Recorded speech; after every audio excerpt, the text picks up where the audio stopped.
أعوذ بالله من الشيطان الرجيم. قل هذه سبيلي أدعو إلى الله على بصيرة أنا ومن اتبعني وسبحان الله وما أنا من المشركين.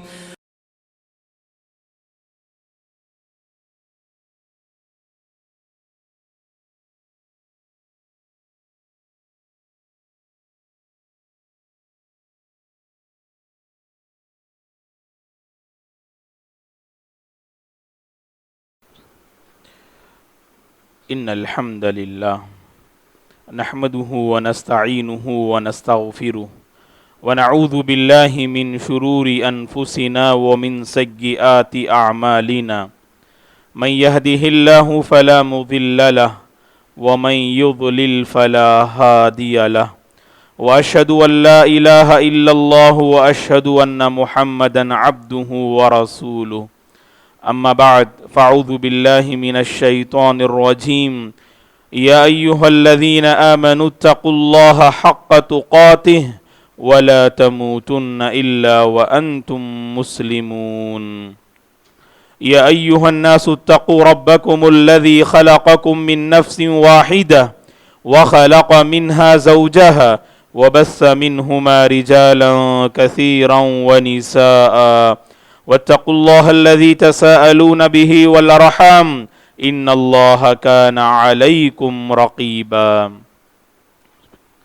يا أيها الذين آمنوا اتقوا الله وقولوا قولا سديدا يصلح لكم أعمالكم ويغفر لكم ذنوبكم ومن يطع الله ورسوله فقد فاز فوزا عظيما. فإن خير الحديث كتاب الله وخير الهدي هدي محمد صلى الله عليه وسلم وشر الأمور محدثاتها وكل محدثة بدعة وكل بدعة ضلالة وكل ضلالة في النار. فأعوذ بالله من الشيطان الرجيم. ولقد خلقنا الإنسان ونعلم ما توسوس به نفسه ونحن أقرب إليه من حبل الوريد إذ يتلقى المتلقيان عن اليمين وعن الشمال قعيد ما يلفظ من قول إلا لديه رقيب عتيد. وجاءت سكرة الموت بالحق ذلك ما كنت منه تحيد ونفخ في الصور ذلك يوم الوعيد وجاءت كل نفس معها سائق وشهيد لقد كنت في غفلة من هذا فكشفنا عنك غطاءك فبصرك اليوم حديد. وقال قرينه هذا ما لدي عتيد ألقيا في جهنم كل كفار عنيد مناع للخير معتد مريب الذي جعل مع الله إلها آخر فألقياه في العذاب الشديد. قال قرينه ربنا ما أطغيته ولكن كان في ضلال بعيد. قال لا تختصموا لدي وقد قدمت إليكم بالوعيد ما يبدل القول لدي وما أنا بظلام للعبيد. والفجر وليال عشر. ہر قسم کی تعریف بزرگی اور بڑائی اس اللہ وحدہ لا شریک کے لیے ہے جس نے اس ساری کائنات کو پیدا کیا. درود اور سلام ہو رحمت للعالمین خاتم النبیین محمد عربی صلی اللہ علیہ وسلم پر جنہوں نے اپنی امت کو اس مبارک عشرے کی قدر کرنے پر توجہ دلائی. صحابہ کرام رضوان اللہ علیہم اجمعین، تابعین، تبع تابعین، تمام مؤمن مرد اور عورتوں پر اللہ کی رحمت اور اس کی سلامتی ہو، آمین. محترم بزرگوں، نوجوانوں، عزیز بچوں اور قابل احترام میری ماں اور بہنوں، اللہ تبارک و تعالی کی توفیق اور اس کی عنایت سے ہم سب ذی الحجہ کے اس مبارک عشرے میں داخل ہو چکے ہیں. فللہ الحمد والمنہ. یہ نیکیوں کا موسم بہار ہے، خیرات بھلائیوں میں ایک دوسرے سے آگے بڑھنے کا موسم ہے. دوستو، اگر کسی کو یہ مبارک عشرہ مل جائے، یہ سعادت مندی کی بات نہیں ہے. صحیح معنی میں سعادت مندی کی بات تو اس وقت ہوگی جب انسان نے اس عشرے کو پایا اور اس عشرے کی قدر کی اور اس عشرے کے ذریعے اپنے اندر ایک بدلاؤ لایا، تو صحیح معنی میں وہ اللہ کا موفق بندہ ہے. ورنہ دنیا بھر کے مسلمان اس مہینے کی ان مبارک گھڑیوں میں داخل تو ہو جاتے ہیں، لیکن یہ سعادت مندی کی بات نہیں ہے. سعادت مندی تو یہ ہے کہ اللہ کی توفیق آپ کی زندگی میں عمل صالح کی شکل میں آپ کو نصیب ہو جائے. تو لہٰذا ہم اس مبارک عشرے میں داخل ہوئے ہیں. بڑا ہی نیکیوں کا عظیم مہینہ ہے یہ، بڑا ہی سنہرا موسم ہے یہ، جس میں ہم اپنے رب کو راضی کر سکتے ہیں، اپنے گناہوں کی معافی حاصل کر سکتے ہیں. ہمارے ایمان میں جو کمی آئی تھی رمضان کے بعد، تو پھر دوبارہ اپنے ایمان میں تازگی کو اس عشرے کے ذریعے سے دوستو ہم لے آ سکتے ہیں. خطبہ مسنونہ کے بعد آپ کے سامنے سورہ فجر کی جو 2 آیتیں میں نے آپ کے سامنے تلاوت کی، اس میں سے دوسری آیت میں اللہ تبارک و تعالی نے 10 راتوں کی قسم کھائی ہے. اور امام قرطبی رحمت اللہ علیہ نے اپنی تفسیر میں اور کئی ایک مفسرین نے اپنی تفسیر میں نقل کیا ہے کہ 10 راتوں کی جو اللہ نے قسم کھائی ہے، ان 10 راتوں سے مراد یہ ذی الحجہ کے پہلے 10 دن اس سے مراد ہیں. اب یہ سوال جو عموماً کیا جاتا ہے، ذی الحجہ کا جو پہلا عشرہ ہے اور رمضان کا جو آخری عشرہ ہے، ان 2 عشروں میں سب سے زیادہ فضیلت والا عشرہ کون سا ہے؟ اس کا جواب دیتے ہوئے امام ابن تیمیہ رحمت اللہ علیہ نے کہا کہ رمضان کا جو آخری عشرہ ہے اس کی راتیں بڑی ہی مبارک ہیں، اس کی راتیں زیادہ فضیلت والی ہیں، اور ذی الحجہ کا جو پہلا عشرہ ہے اس کے دن اللہ کے نزدیک قابل مبارکباد ہیں. رمضان کا آخری عشرہ جس کی راتیں قابل مبارکباد، اور ذی الحجہ کا پہلا عشرہ اس کے دن قابل قدر ہیں، یہ امام ابن تیمیہ رحمت اللہ علیہ نے کہا.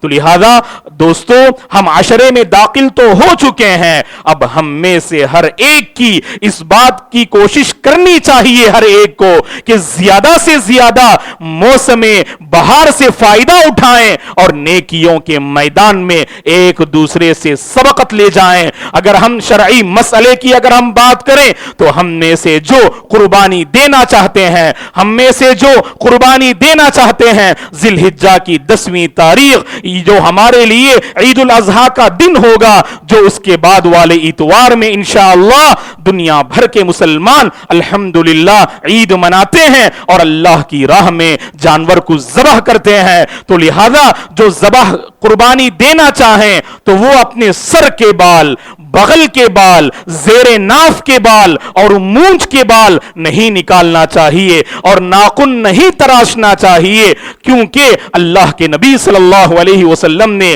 قربانی دینے والوں کے حق میں یہ خصوصی حکم آپ نے ذکر کیا ہے کہ نہ بال نکالیں اور نہ ہی ناخن تراشیں. بڑی ہی مبارک گھڑیاں ہیں دوستو، بڑی ہی مبارک گھڑیاں ہیں.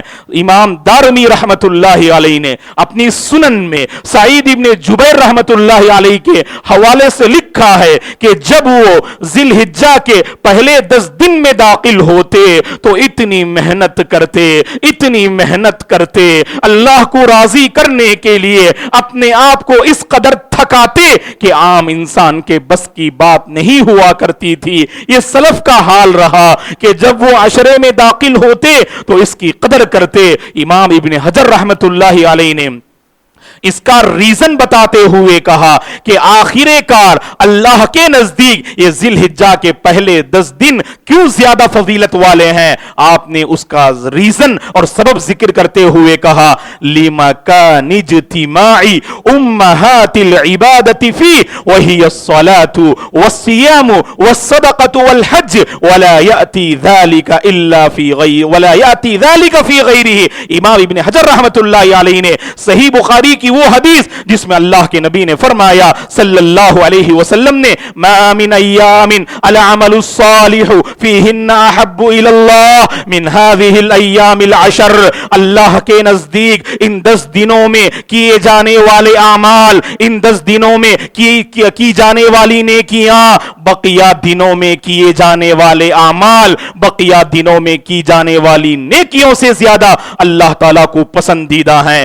اگر کوئی مسلمان بندہ اس عشرے میں کوئی بھی کار خیر میں اگر آگے بڑھتا ہے، اگر حصہ لیتا ہے، اگر وہ اپنے آپ کو نیکیوں اور بھلائیوں میں مصروف رکھتا ہے، اللہ کو اس کی ادا بہت پسند آتی ہے. عام دنوں میں وہ بھلائی کرنے سے ان دنوں میں بھلائی کرنا اللہ کے نزدیک بہت پسندیدہ ہے. اس کا سبب بتاتے ہوئے امام ابن حجر رحمۃ اللہ علیہ نے صحیح بخاری کی شرح فتح الباری میں لکھا ہے کہ دراصل اس مہینے میں اگر ہم غور کرتے ہیں، خاص کر پہلے 10 دنوں میں بڑی عبادتیں ان 10 دنوں میں جمع ہو جاتی ہیں. نماز، روزہ، صدقہ و خیرات اور حج جیسی عظیم عبادتیں اللہ تعالیٰ نے اس عشرے میں جمع کر دیا ہے. جو عام عشروں میں، جو عام مہینوں میں یہ ساری عبادتیں ایک جا جمع نہیں ہوتی، لیکن ذی الحجہ کے پہلے 10 دنوں میں اللہ تعالیٰ نے امہات العبادات کو،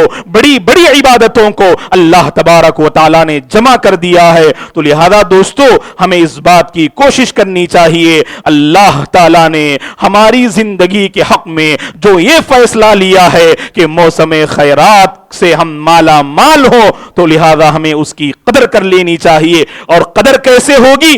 قدر ہوگی فرائض کی سب سے پہلے پابندی کریں. خاص کر ان لوگوں کو اللہ سے ڈرنا چاہیے جو اس موسم میں داخل ہونے کے باوجود ذرہ برابر بھی ان کی زندگی میں فرق نظر نہیں آتا، پہلے سے فرائض میں کوتاہ ہیں اور اس مہینے میں داخل ہو کر بھی کوتاہ نظر آتے ہیں. توبہ کرنا چاہیے دوستو. سب سے پہلے فرائض کی ہمیں پابندی کرنی چاہیے. اگر آپ پہلے سے فرائض کی پابندی کرتے ہیں تو سنن کی پابندی کیجئے، سنن کا اہتمام کیجئے. ہماری زندگی میں اس عشرے کے ذریعے سے کچھ ایسا بدلاؤ آنا چاہیے دوستو کہ ان 10 دنوں میں آپ عہد کیجئے، آپ تہیہ کیجئے کہ جو سنن رواتب ہیں، جو 12 رکعات سنتیں ہیں جنہیں ہم سنت مؤکدہ کہتے ہیں، فجر سے پہلے 2، ظہر سے پہلے 4، ظہر کے بعد 2، مغرب کے بعد 2 اور عشاء کے بعد 2 رکعتیں، تو ہمیں ان کی پابندی کرنی چاہیے. اللہ تعالیٰ اس بندے کے لیے جنت میں گھر اور محل کی اللہ کے نبی نے خوشخبری سنائی جو 12 رکعات کی پابندی کرے. تو لہذا اس عشرے کے ذریعے سے ہماری زندگی میں بدلاؤ آنا چاہیے. پہلے میں فرائض کا پابند تھا، اب میں سنتوں کو بھی اپنی زندگی میں شامل کر لوں گا. کبھی کوئی دن ایسا نہ گزرے جس میں ہم نے ان 12 رکعات کی پابندی نہ کی ہو. روزانہ ہمارے حق میں ایک محل اور ایک گھر اللہ جنت میں تعمیر کرتے چلے جائیں گے اگر ہم نے روزانہ اس کی پابندی کی. تو اس طرح ان موسم خیرات کے ذریعے سے ہم اپنے اندر نیکیوں کے حوالے سے ایک جذبہ ہمارے اندر پیدا ہونا چاہیے دوستو. پہلے فرائض کی پابندی، اس کے بعد سنتوں کی پابندی، نوافل میں بڑھ چڑھ کر حصہ لینا چاہیے. آپ نے دیکھا اپنے دوست کو کہ ماشاءاللہ اس عشرے میں داخل ہو کر روزے کا وہ اہتمام کر رہا ہے. روزہ رکھنا اس عشرے میں اس کی گنجائش ہے کہ شروع کے 9 دن آپ روزہ رکھ سکتے ہیں. ماں عائشہ رضی اللہ تعالی عنہا نے ابو داؤد کی روایت کے مطابق کہ اللہ کے نبی صلی اللہ علیہ وسلم یعنی روزہ رکھا کرتے تھے یعنی ذی الحجہ کے 9 دن. تو لہذا ہمیں بھی اہتمام کرنا چاہیے. اگر آپ کے دوست اگر روزہ رکھتے ہیں تو آپ کوشش کریں کہ اس معاملے میں آپ ان سے پہل کر جائیں، آپ ان سے آگے بڑھ جائیں. تو نیکیوں کے حوالے سے ہمارے اندر ایک دوسرے سے آگے بڑھنے کا جذبہ ہونا چاہیے. اللہ تعالیٰ نے سورہ مطففین میں جنت کی نعمتوں اور جنتیوں کے احوال کو ذکر کرنے کے بعد کہا وَفِي ذَلِكَ فلیتنافسل متنافسون، جنت کے اس معاملے میں، کار خیر میں ہر آگے بڑھنے والے کو آگے بڑھنا چاہیے دوستو۔ آج ہمارے اندر کمپٹیشن کا جذبہ ہے، آج ہمارے اندر ایک دوسرے سے آگے بڑھنے کا حوصلہ تو ہے، لیکن معاف کیجئے گا دنیا کے معاملے میں اپنی دنیا کو آباد کرنے اور اپنی نفسانی خواہشات کو جو ہے تکمیل کرنے اور پورا کرنے کے سلسلے میں ہم ایک دوسرے سے آگے بڑھتے ہیں اور ایک دوسرے سے جو ہے سبقت لے جانے کی کوشش کرتے ہیں، تو ہمارے اندر اس عشرے کے ذریعے سے یہ حوصلہ پیدا کیا کیجئے کہ انشاءاللہ اس عشرے کے ذریعے سے ہمارے اندر بدلاؤ آئے گا اور ایک دوسرے سے ہم آگے بڑھنے کے لیے ضرور جو ہے سبقت لے جائیں گے اور کوشش کریں گے۔ اگر آپ فرائض کے پابند ہیں تو اس عشرے سے سنتوں کی پابندی آپ کی زندگی کا حصہ جو ہے وہ بن جائے۔ اگر آپ سنتوں کی پابندی کرتے ہیں، نوافل میں اپنے آپ کو آگے بڑھائیے، نوافل کی بھی پابندی کرتے رہیے، اس لیے کہ دوستو یہ بہت ہی مبارک عشرہ ہے، بڑے ہی جو ہے مبارک دن ہیں، اور آپ کو معلوم ہونی چاہیے کہ ان 10 دنوں میں جو اعمال ہم انجام دیتے ہیں ان میں سے ایک مبارک عمل عرفے کا روزہ ہے۔ عرفے کا روزہ ہے جس کا ہمیں اہتمام کرنا چاہیے، کیونکہ اللہ کے بعض بندے ایسے ہیں جن کی زندگی کے 30 سال گزر جاتے ہیں، 40 سال گزر جاتے ہیں، لیکن کبھی عرفے کے روزہ رکھنے کی توفیق انہیں نہیں ملتی ہے دوستو۔ عرفے کا جو ہے روزہ رکھنے کی توفیق انہیں نہیں ملتی ہے۔ یاد رکھیں، اگر آپ پر روزہ بھاری لگ رہا ہے، اللہ سے دعا کیجئے روزے کے مسئلے کو اللہ جو ہے آپ کے حق میں آسان فرما دے گا۔ کتنی فضیلت ہے، کتنی فضیلت ہے اس روزے کے حوالے سے کہا صیام یوم عرفۃ احتسب علی اللہ ان یکفر السنۃ التي قبلہ والسنۃ التي بعدہ۔ اللہ کے نبی نے فرمایا صلی اللہ علیہ وسلم نے، عرفے کا روزہ اگر کوئی بندہ رکھتا ہے تو اللہ تعالیٰ اس کے اگلے اور پچھلے 2 سال کے گناہ اللہ معاف کر دیتے ہیں۔ کتنا بہترین آفر ہے اللہ کی جانب سے، کتنا بہترین انعام ہے اللہ کی جانب سے۔ لہذا ہمارے اندر یہ حرص ہو کہ ہم عرفے کا جو ہے روزہ اس کی پابندی کریں، تاکہ ایک دن کے روزے کے بدلے ہمارے 2 سال کے گناہ معاف کر دیے جائیں۔ تو اسی طرح دوستو ان 10 دنوں میں جو اعمال ہم انجام دیتے ہیں ان میں سے ہم قربانی کو نہیں بھول سکتے ہیں، بلکہ ذی الحجہ کا بنیادی پیغام ہی قربانی ہے۔ نبی ابراہیم کی زندگی کو ہم یاد کرتے ہیں، جن کی زندگی قربانیوں سے عبارت تھی، جن کی زندگی آزمائشوں سے عبارت تھی، تو لہذا کہ اسی سنت کو ہم جاری رکھتے ہوئے اللہ تعالیٰ نے ہم میں سے جن کو طاقت دی ہے اس کی راہ میں جانور ذبح کرنے کی، جن کو اللہ نے طاقت دی ہے وہ یقیناً آگے بڑھیں اور عمدہ سے عمدہ جانور خریدیں اور اللہ کی راہ میں ذبح کریں، اور ذبح کرنے سے پہلے ہماری یہ نیت ہو کہ شہرت طلبی نہیں، لوگوں کے پاس تعریف حاصل کرنا نہیں، جانوروں کی نمائش کرنا ہمارا مقصد نہ ہو، بلکہ ہمارا مقصد یہ ہو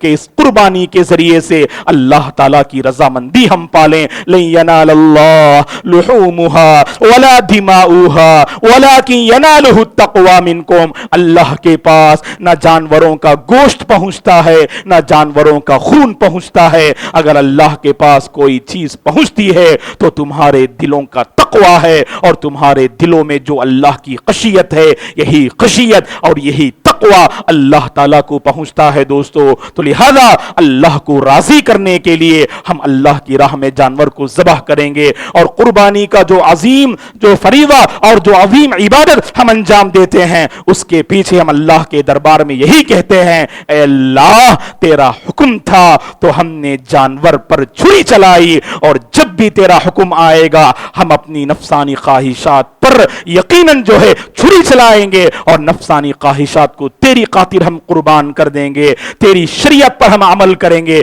یہ قربانی کا بنیادی پیغام ہے دوستو، اسے ذہن میں رکھنا چاہیے۔ تو ان 10 دنوں میں مختلف اعمال ہم انجام دیتے ہیں، لیکن ایک اہم عمل کہہ کر بھی باذن اللہ میں اپنی بات ختم کر دوں گا، وہ یہ ہے دوستو کہ ذکر الہی پر ہمیں توجہ دینا چاہیے، ذکر الہی پر ہمیں توجہ دینا چاہیے. اس عشرے کے ذریعے سے ہماری زندگی میں ایک اور بدلاؤ جو آنا چاہیے وہ یہ ہماری زبان اللہ کے ذکر سے تر ہو جائے. دوستو وقتاً فوقتاً ہم اللہ کا ذکر کرنے والے بن جائیں. امام بخاری رحمت اللہ علیہ نے اس حدیث کو اپنی جو ہے صحیح میں تعلیقاً ذکر کیا ہے کہ عبداللہ بن عمر رضی اللہ عنہما اور ابو ہریرہ عبد الرحمن ابن صخر الدوسی رضی اللہ عنہ جب اس عشرے میں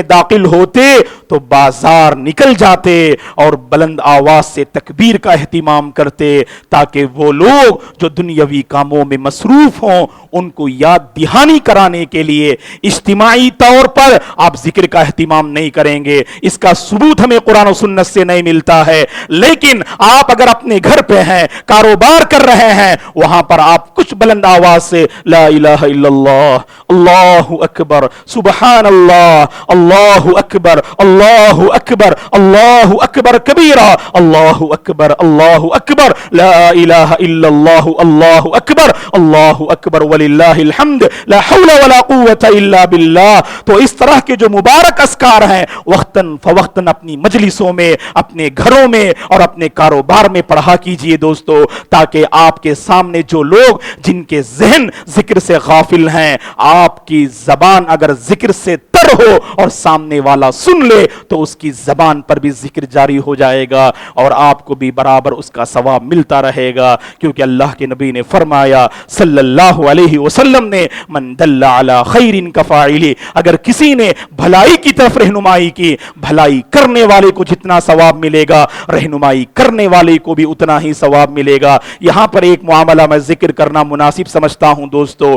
امام بخاری رحمت اللہ علیہ نے ابن عمر رضی اللہ عنہما کا عمل ذکر کیا, ابو ہریرہ رضی اللہ عنہما کا عمل ذکر کیا. بازار میں جاتے لوگوں کو ذکر پر جو ہے توجہ دلاتے, ذکر کے حوالے سے یاد دہانی کراتے. آج یہ ہمارے پاس گویا کہ سنت بالکل ختم ہو کر رہ گئی ہے. بھلائی کے حوالے سے ہم ایک دوسرے کو موٹیویٹ نہیں کرتے, ایک دوسرے کو ابھارتے نہیں. جہاں برائی کا مسئلہ آئے برائی کو ہم عام کرتے ہیں دوستو, ذرہ برابر بھی شرماتے نہیں, جھجکتے نہیں برائی پر عمل کرنے, برائی کو عام کرنے میں. ہمارا ایمان کتنا کمزور ہے دیکھیے. اگر آپ کی زندگی میں اللہ نے بھلائی سے مالا مال کیا ہے آپ کی کوشش ہونی چاہیے آپ کے گھر والے بھی اس بھلائی کو اپنانے والے بن جائیں, آپ کے محلے والے بھی وہ بھلائی کو اپنانے والے بن جائیں, دوست احباب بھی بھلائی کو اپنانے والے بن جائیں. یہ کب ہو سکتا ہے؟ جب آپ نے بھلائی کو عام کیا. بھلائی کو عام کرنے کی حرص ہمارے اندر ہونی چاہیے. جب لوگ برائی کو عام کرنے میں شرماتے نہیں, جھجکتے نہیں, ہم کیوں شرمائیں دوستو؟ جب ہمارے پاس حق ہے, جب ہمارے پاس خیر ہے, جب ہمارے پاس بھلائی ہے, ہم کیوں شرمائیں بھلائی کو عام کرنے کے سلسلے میں؟ جیسا کہ میں نے کہا کہ اس عشرے میں ذکر پر ہمیں خاص توجہ دینی چاہیے. امام ابن تیمیہ رحمت اللہ علیہ فرماتے ہیں جب ہم قرآن اور احادیث کا مطالعہ کرتے ہیں تو یہ جو سوال ہمارے ذہنوں میں آتا ہے کہ فرائض کے بعد اللہ کے نزدیک سب سے افضل عمل کون سا ہے؟ اللہ کے نزدیک فرائض کے بعد سب سے افضل عمل کون سا ہے؟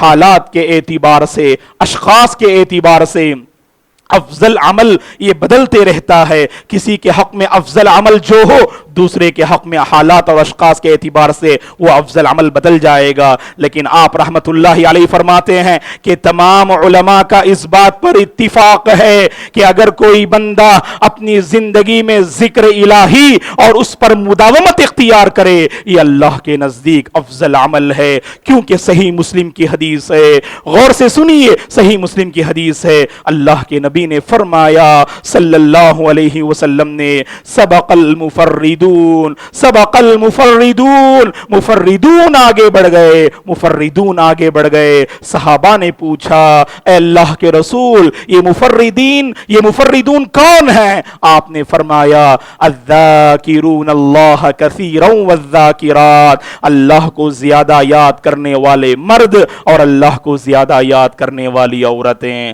اللہ کو زیادہ یاد کرنے والے مرد اور اللہ کو زیادہ یاد کرنے والی عورتیں سبقت کر گئے، آگے بڑھ گئے۔ یہ اللہ کے نبی نے فرمایا صلی اللہ علیہ وسلم نے۔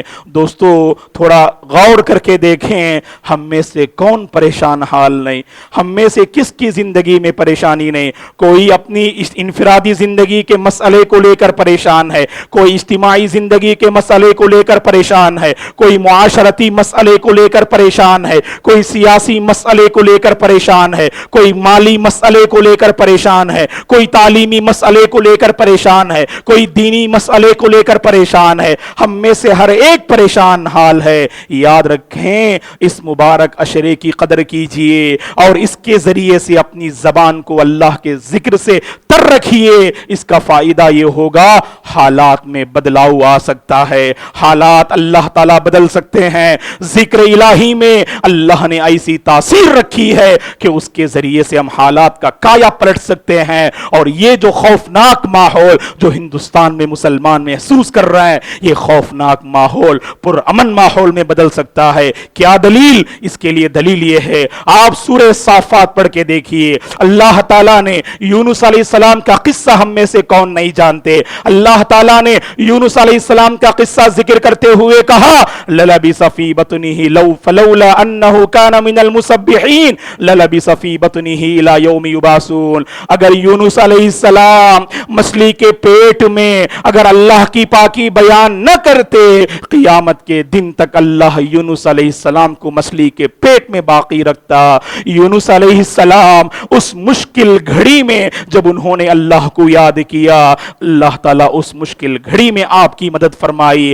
ہم بھی مشکل گھڑی سے گزر رہے ہیں دوستو، حالات بہت بدلے ہوئے ہیں، حالات میں بگاڑ ہے اور ہم پر کالے بادل منڈلا رہے ہیں۔ اگر ہم چاہتے ہیں حالات کا مقابلہ ہم کریں تو ظاہری اسباب کے ساتھ، دعاؤں کے ساتھ ذکر الہی کے ہتھیار کو اختیار کیجئے، ذکر الہی کے پابند بن جائیے۔ اپنی زبان کو اللہ کے ذکر سے تر رکھیے اور اس کو عام کیجئے۔ اللہ نے قرآن مجید میں کہا وَاذْكُرُوا اللَّهَ كَثِيرًا لَعَلَّكُمْ تُفْلِحُونَ، اے اللہ کے بندو اللہ کو کثرت سے یاد کرو تاکہ تم کامیاب ہو جاؤ۔ آخر بات یہ ہے دوستو، اگر ہم نے ذکر الہی پر توجہ دی، اگر ہمارا مزاج، ہماری سوچ، ہماری طبیعت، اگر ہمارا مشغلہ اگر ذکر الہی ہے، سب سے بڑا فائدہ یہ ہوگا جب ہمارا آخری وقت آئے گا، اس دنیا سے رخصت ہونے کا